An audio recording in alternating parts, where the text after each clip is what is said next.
హల్లెలూయా. అవన్నీ దేంట్లో తెలుసా? నా మైండ్ మార్చడానికి అంట. ఏం మార్చడానికి? నా మైండ్ మార్చడానికి, సేవకు వెళ్ళకుండా ఉండడానికి, నా మైండ్ మార్చడానికి పెట్టారు. ఏ మైండ్ మారలేదు, నా మైండ్ మారలేదు. నా యేసయ్య మైండ్తో నా మైండ్ కలిసిపోయింది. దేవునికి స్తోత్రం. హల్లెలూయా.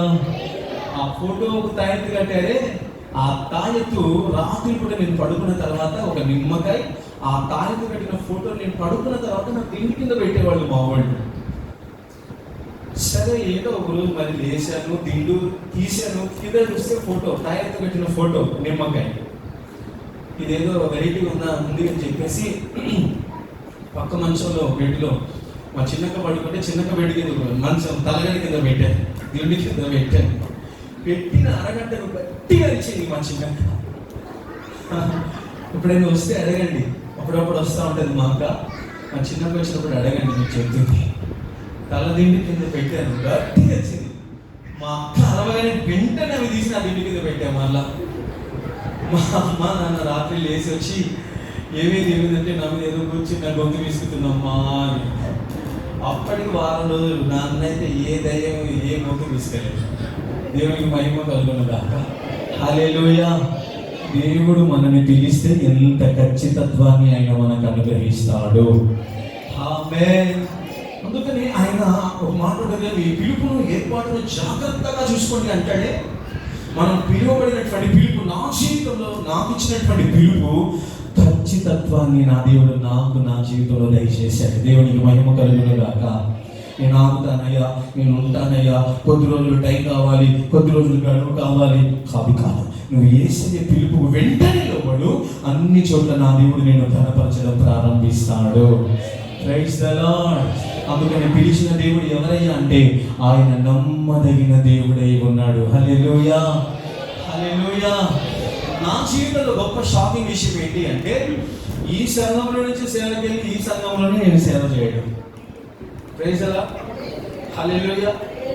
నేను మినిస్ట్రీలో ఎక్కడా జరగలేదు, ఇది మన దగ్గరే జరిగింది. నేను వెళ్ళను అంటే మేరకు నన్ను పంపించింది. నిన్నే దేవుడు పంపించామన్నాడు నన్ను. Praise the Lord. Hallelujah, hallelujah, hallelujah, hallelujah. దేవునికి స్తోత్రం. హల్లెలూయా. అందుకని యేసయ్య పిలిస్తే ఆ పిలుపులో ఏముంటది? ఖచ్చితత్వం. అది ఒక మాట అటు ఉండదు, ఒక మాట ఇటు ఉండదు. స్ట్రైట్ ఫార్వర్డ్ గా దేవుడు తన కార్యాలు జరిగిస్తాడు. దేవునికి మహిమ కలుగునుగాక. హల్లెలూయా, హల్లెలూయా, హల్లెలూయా. చూడండి, పిలిచిన దేవుణ్ణి నమ్మకంగా వెంబడించాలి అన్నాను కదా. ఇప్పుడు దేవుణ్ణి వెంబడించేటటువంటి దేవుడు ఇక్కడ లేడు కాబట్టి ఎవరిని బట్టి వెంబడించాలి? ఎవరిని వెంబడించాలి? పౌలు దైవజనుడు అంటాడు, నేను క్రీస్తును పోలి నడుచుకున్న ప్రకారం మీరు నన్ను పోలి నడుచుకోండి అన్నాడు. చూడండి, వాక్యంలో ఒక మాట చూపిస్తాను. ఫిలిప్పు పత్రిక 3వ అధ్యాయం, ఫిలిప్పు పత్రిక 3వ అధ్యాయం 17.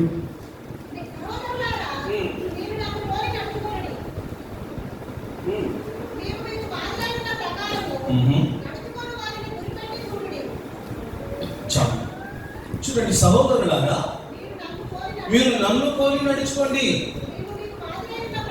మేము మీకు మాదిరి ఉన్న ప్రకారం. ఎవరినైతే దేవుడు మిమ్మల్ని మాదిరిగా పెట్టాడో వారిని ఎలా చూసి నడవాలంట? గురి పెట్టి చూసి నడవాలంట. దేవునికి స్తోత్రం. హల్లెలూయా. చూడండి, మేము యేసయ్యని చూడలేదు, యేసయ్య ఎలా ఉన్నాడో మాకు తెలియదు, కానీ యేసయ్యను మేము సురేష్ అయ్యలో చూడగలిగాం. యేసయ్య ప్రేమను సురేష్ అయ్యలో చూడగలిగాం. యేసయ్యను మాదిరిగా సురేష్ అయ్యలో మేము చూడగలిగాం. చూడండి, మేము మీకు మాదిరి అయి ఉన్నామని సురేష్ అయ్య ఎన్నో ప్రసంగాలు చెప్పాడు. దేవునికి మహిమ కలుగునుగాక. అందుకని మాదిరి అయి ఉన్నవారిని ఎలా చూసి నడవాలంట? గురి పెట్టి చూసి నడవాలి. దేవునికి స్తోత్రం. హల్లెలూయా.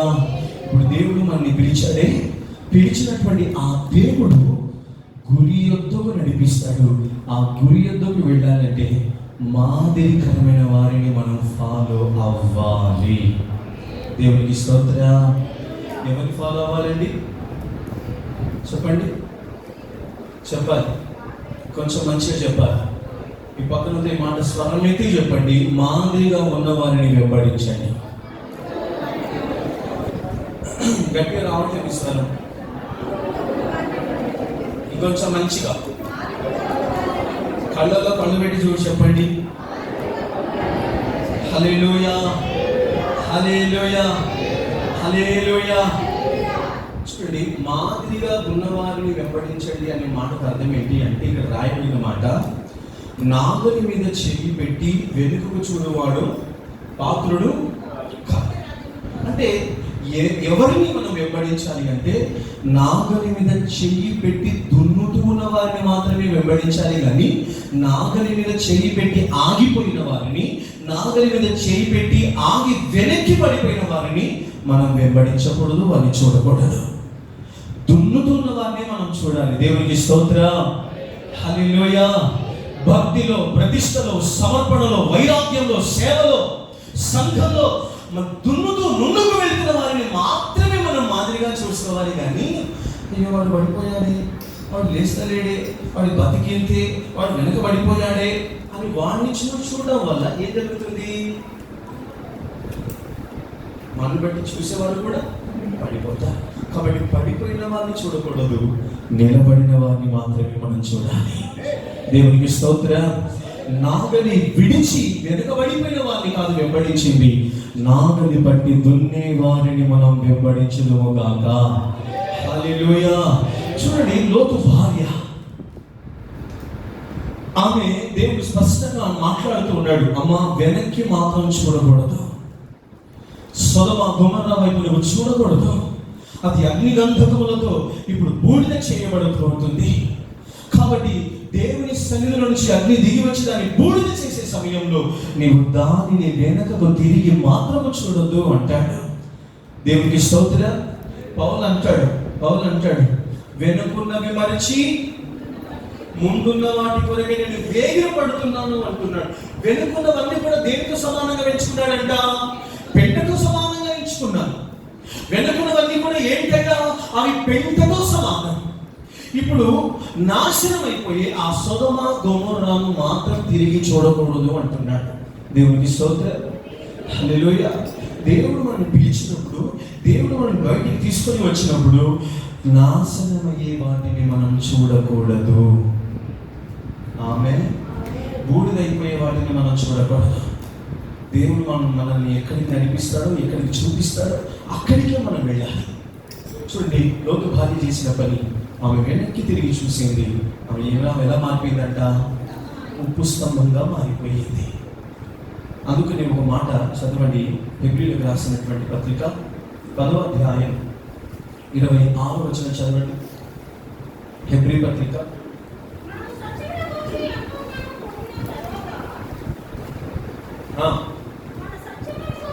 మనం సత్యమును గూర్చి అనుభవ జ్ఞానము పొందిన తరువాత బుద్ధిపూర్వకముగా పాపము చేసిన ఎడల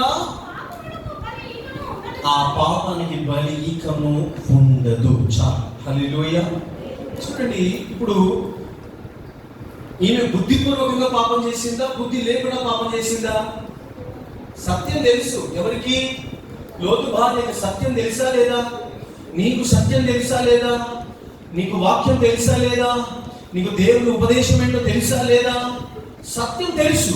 నీవు దేన్ని అనుసరించి నడుస్తున్నావు? ఈ దినాన సత్యాన్ని అనుసరించి నడుస్తున్నావు. కాబట్టి సత్యం తెలిసిన తర్వాత కూడా బుద్ధిపూర్వకంగా నువ్వు పాపం చేస్తే, అనుభవపూర్వకంగా నువ్వు పాపం చేస్తే, ఈ పాపములకు ఏముండదంట? బలి ఉండదు. బలి ఉండదంటే ప్రాయశ్చిత్తం అనేది ఉండదు, రక్షణ అనేది జరగదు. కాబట్టి లోతు భార్య అనుభవపూర్వకంగా ఆమె సత్యాన్ని తెలిసి, దేవుని వాక్యం ఏంటో తెలిసి, దేవుని ఆజ్ఞ ఏంటో తెలిసి కూడా అనుభవపూర్వకముగా తిరిగింది. ఆమె పాపమునకు బలి లేదు. ఆమె ఉప్పు స్తంభంగా మారిపోయింది.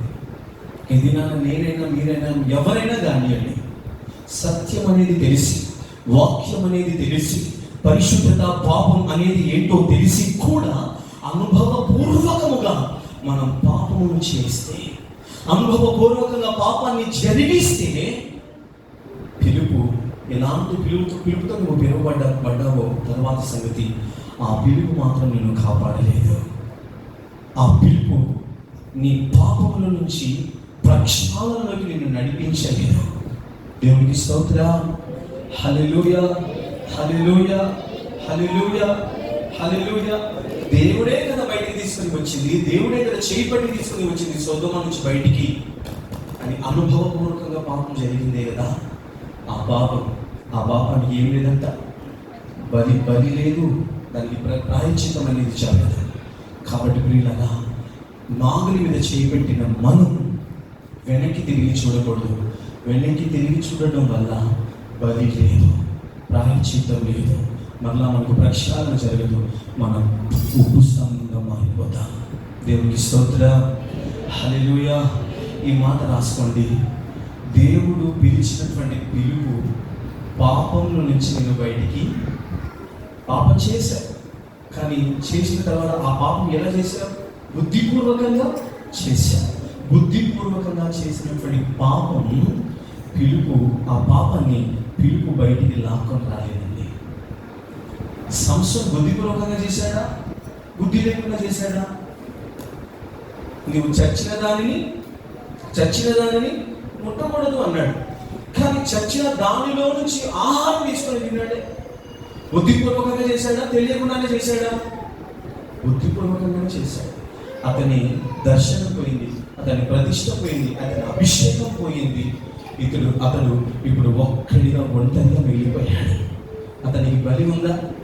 మరలా అతనికి బలి ఉందా? బలి లేదు, అతడు చనిపోయాడు. కాబట్టి మనల్ని దేవుడు పిలుపుతో, ఉన్నతమైన పిలుపుతో మనల్ని పిలిచాడు. ఈ పిలుపు మనం అంతము వరకు కాపాడుకోవాలి. దేవునికి స్తోత్రం. హల్లెలూయా, హల్లెలూయా. చూడండి, మనం పిలుపులో నుంచి బయటకు వస్తే దేవుని ఆత్మకు సంతోషం ఉండదండి. అదే హెబ్రీ పత్రిక 10వ అధ్యాయం 37వ వాక్యంలో రాయబడింది, చదవండి. ఇంకా కాలం బహు కొంచెంగా ఉంది, వచ్చుచున్నవాడు ఇక ఆలస్యం చేయక రాబోతున్నాడు, వస్తున్నాడు. నా ఎదుట నీతిమంతుడైన వాడు విశ్వాస మూలముగా జీవించును గాని అతడు వెనుక తీసిన ఎడల అతని యందున్న ఆత్మకు సంతోషం లేదు. అంటే పిలుపులో నుంచి వెనకబడిపోయిన వారిని బట్టి దేవుని ఆత్మకు ఏం లేదంట? చెప్పాలి, ఏం లేదు? సంతోషం లేదు. అంటే బుద్ధిపూర్వకంగా పాపం చేసిన వారిని బట్టి దేవునికి సంతోషము లేదు. ఆన పాపం చేశాడు, వారే వాహ్ సూపర్ పాపం చేసేవారని మెచ్చుకున్నాడా దేవుడు? మెచ్చుకున్నాడా? ఏం చేశాడు? దేవుని ఆత్మకు సంతోషం రాలేదు, తీర్పు దిగి వచ్చింది, ఏదైనా నుంచి గేటు వేయబడ్డాడు. హల్లెలూయా, హల్లెలూయా. కాబట్టి పిలుపులో నుంచి బయటికి వస్తే దేవుని ఆత్మకు సంతోషం ఉండదు. చివరిగా చూడండి, నీ దేవుడే, నీ జనమే, నువ్వు ఎక్కడ పాత పెట్టబడతావో నేను కూడా అక్కడే పాత పెట్టబడతాను అని ఇందులో వెనుక తీసింది ఒక ఆమె. ఇక చాలే అమ్మ, నిన్ను వెంబడించింది, ఇక నిన్ను వెంబడించిన నా వల్ల కాదు. మా అమ్మగారు లేరు, మా ఆయన లేడు, వీళ్ళ ఆయన లేడు, ముగ్గురు వేసి రకమే ఇప్పుడు నేను వెంబడించలేదు అని ఏం చేసింది గొప్ప? ఆమె వెనక్కి వెళ్ళిపోయింది, వెంబడించలేదు. కానీ వెంబడించినటువంటి ఎవరామె? చెప్పాలి, ఎవరామె? రుతు. ఎక్కడ దాకా వెంబడించింది అంటే, చస్తే నీతోనే చస్తా, బ్రతికితే నీతోనే బ్రతుకుతా. నిన్ను నన్ను ఏదైనా వేరు చేసి ఉంటే చావు మాత్రమే మనల్ని ఎడబాపాలి, కానీ నువ్వు ఎక్కడ బ్రతుకుతావో అక్కడ నీతోనే బ్రతుకుతా. నువ్వు ఎక్కడికి వెళితే అక్కడికి వస్తా. నువ్వు ఎక్కడ పాత పెడతావో అక్కడ నేను కూడా పాత పెట్టబడతాను. నీవున్న చోటనే నేను కూడా ఉంటాను అని దేవునికి స్తోత్రం. హల్లెలూయా, హల్లెలూయా. నడిపించిన వారిని నమ్మకంగా వెంబడించింది. బోయాజు అనబడుతున్నటువంటి యేసయ్యకు భార్యగా మార్చబడింది. దేవునికి స్తోత్రం. హల్లెలూయా. నమ్మకంగా వెంబడించడం వల్ల జరిగే కార్యం ఏంటి అంటే, యేసయ్యకు మనం పెళ్లి కుమార్తెగా మార్చబడతామండి. దేవునికి స్తోత్రం. హల్లెలూయా. బుద్ధిపూర్వకంగా పాపం చేస్తే బలి ప్రాయశ్చిత్తం లేదు, కానీ నమ్మకంగా యేసయ్యను వెంబడిస్తే ఆయనకు వధువుగా మనం మార్చబడతాం. కాబట్టి నాగలి మీద చేయి పెట్టాం, ఈ క్రైస్తవ జీవితాన్ని ప్రారంభించాం, ఆత్మీయ జీవితాన్ని ప్రారంభించాం. అంతము వరకు ఈ ఆత్మీయ జీవితాన్ని దున్నుకుంటూ వెళ్దాం. ఆ దున్నే సమయం వచ్చిన ప్రతి రాయిని పక్కకు పెడదాం, ప్రతి ఆటంకాన్ని పక్కకు పెడదాం. దున్నుకుంటూ అంతము వరకు గురి యొద్దకే సాగుదాం. గురి అయినటువంటి యేసయ్యను చేరుదాం, యేసయ్యకు వధువుగా మారుదాం.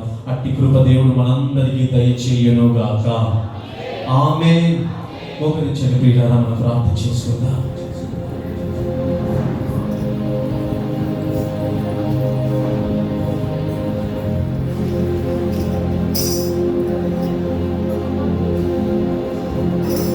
నాగలి మీద చేయి పెట్టి వెనుకకు తిరుగువాడు నాకు పాత్రుడు కాదు అంటున్నాడు ఆయన.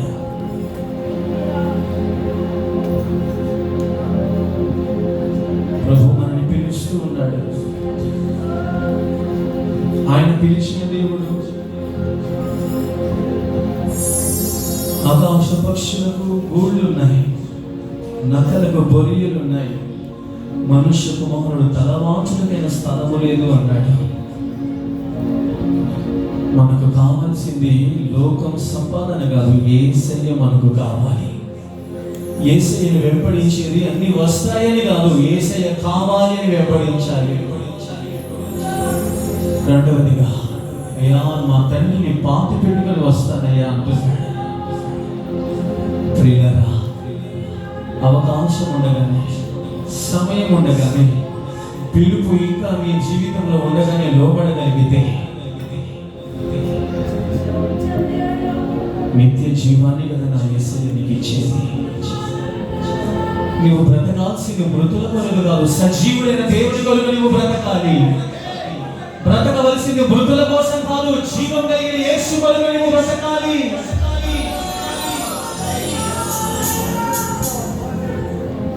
ప్రభు పిలుస్తున్నాడు.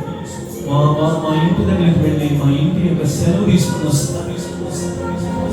పిలువగానే లోబడితే అబ్రహాం ఆశీర్వదించబడలేదా? పిలుపుకు లోబడినటువంటి పౌలు క్రీస్తు ప్రేమలో నుంచి నన్ను ఎడబాపు వాడు ఎవడు అంటున్నాడే. ప్రభు నిన్ను పిలిచినప్పుడు నీ కుటుంబాన్ని కాదు కదా నువ్వు ప్రేమించాల్సింది. ప్రభు నిన్ను పిలిచినప్పుడు లోకాన్ని నీకు సంబంధించిన దానిని కాదు కదా. నీవు ప్రేమించవలసింది యేసయ్యను. యేసయ్యను ప్రేమించు.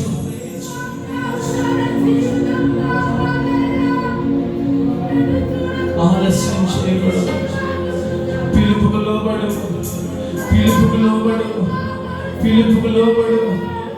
యేసయ్య సెలవు తీసుకో. యేసయ్య చెప్పిన వెంటనే లోబడు. యేసయ్యను వెంబడించడం ప్రారంభించు. ఆయన మనకు మాదిరి అయిన దేవుడై ఉన్నాడు. యేసయ్యను వెంబడించడం ప్రారంభించావా? చాలా రూఢిగా దేవుడు మాట్లాడుతున్నాడు. అనుభవ పూర్వకంగా సత్యము నెరిగి పాపము చేసేదానికి బలి లేదు. నీవు సత్యాన్ని అనుసరించి వెంబడించాలి దేవుని. యేసయ్యను సత్యమును అనుసరించి వెంబడించాలి. సత్యాన్ని అనుసరిస్తున్నటువంటి నీవు పాపం చేయకూడదు. బుద్ధిపూర్వకంగా పాపం చేయకూడదు. యేసయ్యకు వ్యతిరేకంగా పాపం చేస్తే దానికి బలి ఉండదు, దానికి ప్రాయశ్చిత్తం ఉండదు, ప్రక్షాళన ఉండదు. పిలువబడిన నీవు, సత్యమును ఎదిగినటువంటి నీవు, సత్యము ప్రకారంగా జీవిస్తున్నటువంటి నీవు సంసోను వలె చచ్చిన దాన్ని ముట్టొద్దు, చచ్చిన దానిని ఆశించకూడదు, చచ్చిన వాటిని త్రాగకూడదు. ప్రతిష్టను కాపాడుకోవాలి, నీ అభిషేకమును కాపాడుకోవాలి, నీ వ్యక్తిగత సమర్పణను కాపాడుకోవాలి.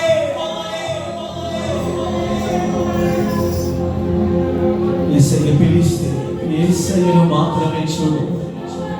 లోకాన్ని చూస్తే గురి యొద్దకు వెళ్ళలేవు, లోకాన్ని చూస్తే గురి యొద్దకు సాగలేవు, లోకాన్ని చూస్తే గురి యొద్దకు వెళ్ళలేవు, లోకాన్ని చూస్తే బహుమానాలను పొందలేవు.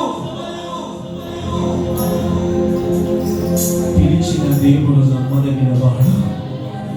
నిన్ను పిలిచిన దేవుడు నమ్మదగిన వాడు. అంతవరకు నిన్ను ఆయన నన్ను నడిపిస్తాడు. నన్ను ఎందుకు వెంబడిస్తున్నావమ్మా రూతు? వెళ్ళిపోయి ఇక్కడి నుంచి. నన్ను వెంబడిస్తే ఏ ప్రయోజనం లేదు, వెళ్ళు అన్నా. నీ దేవుడే నా దేవుడు, నీ జనమే నా జనం. నువ్వు ఎక్కడ పాతి పెడతావో నేను కూడా అక్కడే పాతి పెడతాను, పాతి పెట్టబడతాను. నమ్మకంగా నడిపించే వారికి లోబడింది, నమ్మకంగా అప్పగించుకుని నయమే చెప్తుంది. ఈ రాత్రి నువ్వు బోయాజు పాదాల దగ్గర పడి ఉండు. ఈ రాత్రి బోయాజు కటాక్షం రాబోతుంది. ఈ రాత్రి బోయాజు మనల్ని చూడబోతున్నాడు. ఈ రోజు ఈ రాత్రి బోయాజు యొక్క కనికరం దిగి రాబోతూ ఉంది. బోయాజు పెళ్లికి అంతగా మనం మార్చబడాలి సంఘమా.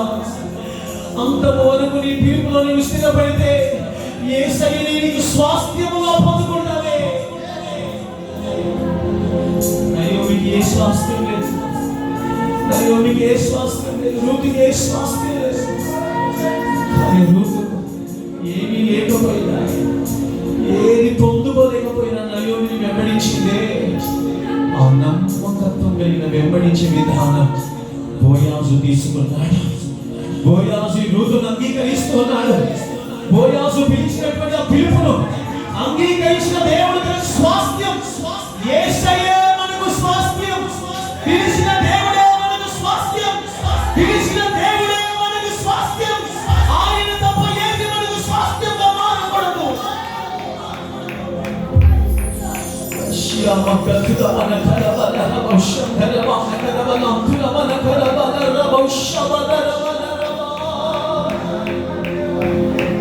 ఏది నీకు స్వాస్థ్యంగా ఉండకూడదు పిల్లరా?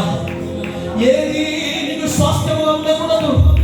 స్వాస్థ్యంగా ఉండవలసింది ఒక్కడే, యేసయ్య మాత్రమే. యేసయ్య మాత్రమే. యేసయ్య మాత్రమే. పిలిచిన దేవుడు రేపటి మన పరలోకాన్ని నీకు ఇవ్వడా? పిలిచిన దేవుడు నీకు స్వాస్థ్యం ఇవ్వడా? లోకంలో ఏది లేవు. వెంబడించడానికి ఏం చూసి వెంబడించావయ్యా అని అనుకోవచ్చు, కానీ వెంబడించిన వారికి ఏది కొదువ కాలేదంట. వెంబడించిన వారికి ఏది కొదువ కాలేదు. నీకు వెంబడిస్తున్న దేవుడు నీకు అన్ని ఇవ్వగలుగుతాడు. నీకు వెంబడిస్తున్న దేవుడు నీకు అన్ని ఇవ్వగలుగుతాడు.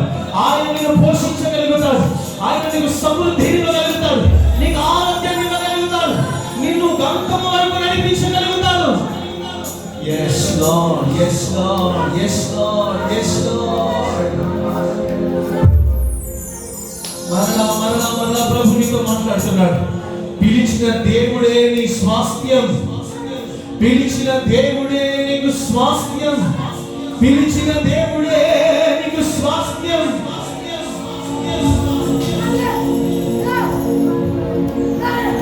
సియోను లెము, తేజరిల్లుము, లేచి నీ బలము ధరించుకో, నీ మెడకట్లు విప్పుకో. పిలుపుకు విరోధంగా పనిచేసినటువంటి కాడి విరగొట్టబడాలి. పిలుపుకు విరోధంగా పోరాడుతున్న ప్రతి కాడి విరగొట్టబడాలి. ఓ నీకైతే ఒకటి కొదువుగా ఉంది, అది యేసుని వెంబడించడమే. అయ్యను యేసుని వెంబడించకుండా ధనాపేక్ష, డబ్బు, ఆస్తి ఒక కాడిగా మార్చబడగలిగితే నా దేవుని అభిషేకం ప్రతి కాడిని విరగొట్టునుగాక. నా దేవుని కృప ప్రతి కాడిని విరగొట్టునుగాక.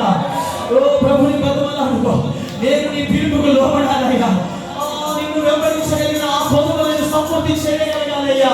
ధనాపేక్ష, డబ్బు, లోక సంబంధ త్యాగి ఏది నీ పిలుపుకు అడ్డు రాకూడదు నాయనా. ఏది అడ్డు రాకూడదయ్యా. యేసు నామములో కాడి విరగొట్టబడునుగాక. కాడి విరగొట్టబడునుగాక. ప్రతి కాడి విరగొట్టబడునుగాక. దేవుని పిలుపుకు వ్యతిరేకంగా పనిచేసే ప్రతి కాడి యేసు నామములో విరగొట్టబడునుగాక. మరి మంచి అభిషేకం దేవుడు మనకు అనుగ్రహిస్తున్నాడు సంగమా. అనుభవపూర్వకంగా సత్యము తెలిసి పాపం చేయొద్దు అంటున్నాడు. సత్యము తెలిసి పాపము చేయొద్దు అంటున్నాడు.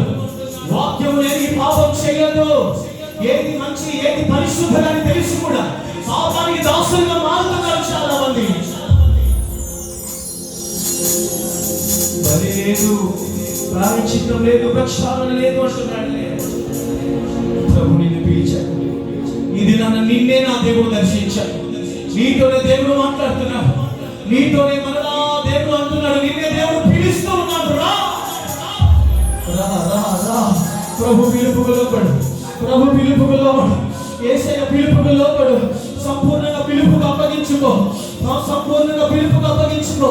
సాకులు చెప్పకు, సాకు బోకులు యేసయ్య ప్రతిష్టలో ఓ అడ్డుపడకూడదు.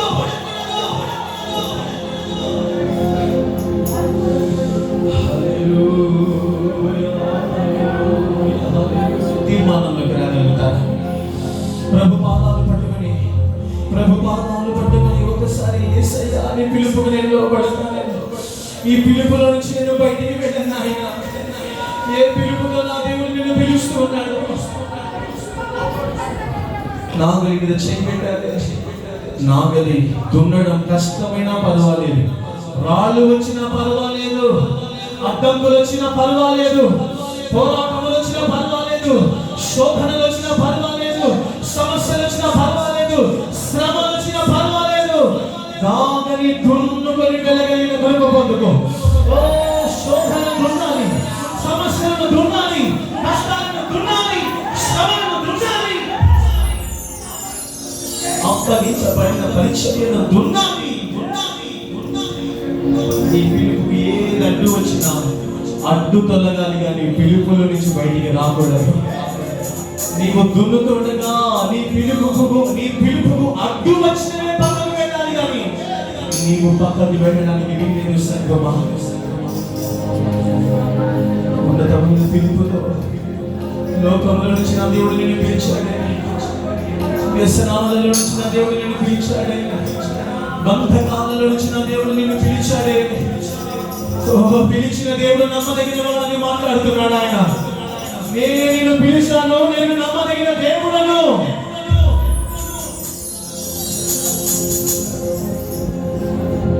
ఇది నా పుస్తకంగా స్తంభంగా మారిపోతున్నాను. చాలా నాశనం చేయబోతున్నాను సొదొమ గొమొర్రాని. నీకు అవసరం లేదు, నేను నీకు నూతన స్వాస్థ్యాన్ని ఇవ్వబోతున్నాను అని ప్రభు మాట్లాడినా ఎంతో మంది నాశనం వైపు చూస్తున్నారే, పెంట వైపు చూస్తున్నారే, పెంటతో సమానంగా ఎంచుకున్న వాటి వైపే చూస్తున్నారే, ఐగుప్తు వైపు చూస్తున్నారే. అవన్నీ నాశనం అయిపోతున్నాయి, నాశనం అవ్వబోతున్నాయి. దేవుని ఉగ్రతకి రాబోతుంది. వాటిని చూడకు, నా దేవుడు నీ చెయ్యి పట్టి నిన్ను బయటికి తీసుకొని వస్తున్నాడు. నాశన ప్రదేశంలో నుంచి స్వాస్థ్యం ఇవ్వగలిగిన స్థలానికి నా దేవుడిని తోడుకుని రాగలుగుతున్నాడు. అయితే పిలుపుకు లోబడు, పిలుపుకు లోబడు, నడిపింపుకు లోబడు, ఆయన మాటకు లోబడు. లోబడితే కృప పొందుకుంటా, లోబడితే కృప పొందుకుంటా, లోబడితే స్వాస్థ్యాన్ని దేవుడు ఇస్తాడు. ఆ స్వాస్థ్యం ఆయనే, ఆ స్వాస్థ్యం యేసయ్యే. బంగారం కాదు నీ స్వాస్థ్యం, వ్యాపారం కాదు నీ స్వాస్థ్యం, ఉద్యోగం కాదు నీ స్వాస్థ్యం, ఇహలోక సంపద కాదు నీ స్వాస్థ్యం. యేసయ్యే నీకు స్వాస్థ్యముగా మార్చబడాలి, యేసయ్యే నీకు స్వాస్థ్యముగా మార్చబడాలి, యేసయ్యే నీకు స్వాస్థ్యముగా మార్చబడాలి.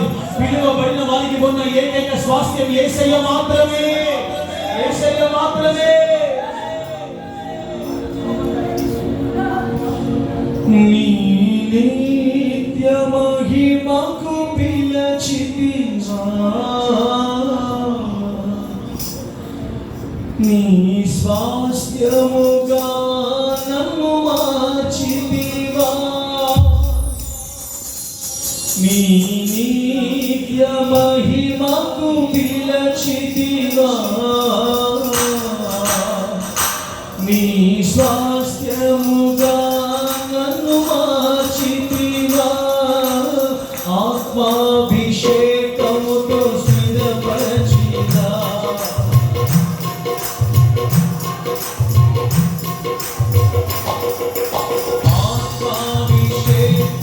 అందరి నీళ్ళ మొక్కల మీద పడ్డాము. ఒక శక్తివంతమైన అభిషేకంతో నీవు నింపబడాలి. అభిషేకం దిగి వస్తుంది కదా, కాడి నింపబడాలి. ఏ కాడి కింద నీవు ఉన్నావు, ఆ కాడి ఏ స్థలంలో, ఈ స్థలంలో, ఈ సమయంలో విరుగబడాలి. మహిమకు పిలచితివా, నీ స్వాస్థ్యం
యేసయ్యా నీ కృప కృపగలుగుగా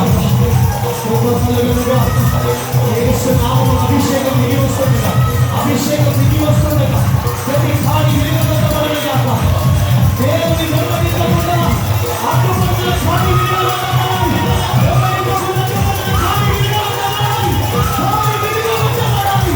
అభిషేకం ప్రతి ఖాళీ అభిషేకం అభిషేకం ప్రతి ఖాళీ ప్రతి ఖాళీ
ఆత్మదేవుడు రేపుతున్నారు, ఆత్మదేవుడు రేపుతున్నారు.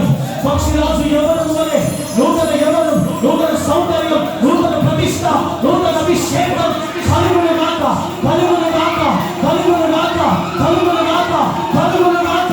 పక్షిరాజు ఎవరు కలుగును గాక.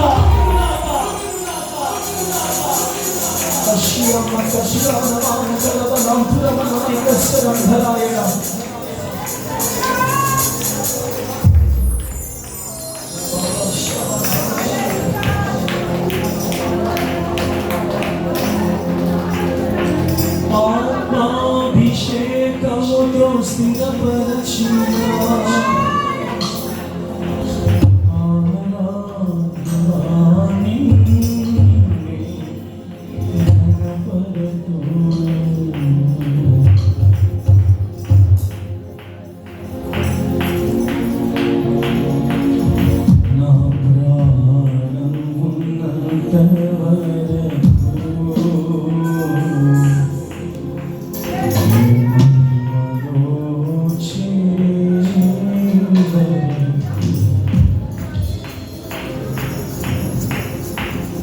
జీవించే యేసురాజా